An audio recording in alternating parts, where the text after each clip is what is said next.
భగవంతుడి యొక్క నామమును ఎవరైనా పలకగలిగితే అట్లా పలికినటువంటి వారికి కొన్ని కోట్ల జన్మలలో ఏర్పడినటువంటి సంచితమైన పాపరాశి కూడా ధ్వంసమవుతుంది.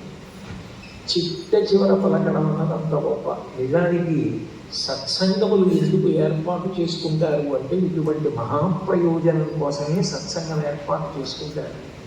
సత్సంగంలో నియమం ఏముంటుంది అంటే ప్రతిరోజు విష్ణు సహస్రనామ స్తోత్రం చదవడమో లలితా సహస్రనామ స్తోత్రం చదువుకోవడమో నియమంగా ఉంటుంది. ఆ కంఠాలు అందరూ కలిసి చదువుతారు. చదివేటప్పుడు ఆ కంఠాలు వినపడ్డాయనుకోండి, మనకి తెలియకుండానే ఆ విష్ణు సహస్రనామ స్తోత్రంలో ఎక్కడ వాళ్ళు చదువుతున్నారో అక్కడ నామాన్ని అన్వయం చేసుకోవడం మనకు అలవాటు.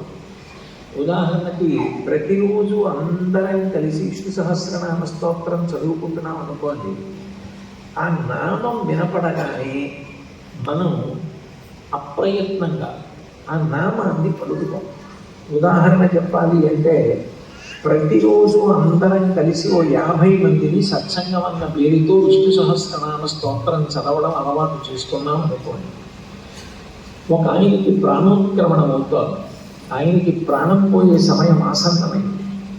ఈ సత్సంగ సభ్యులందరూ చుట్టూ కూర్చుని విష్ణు సహస్రనామ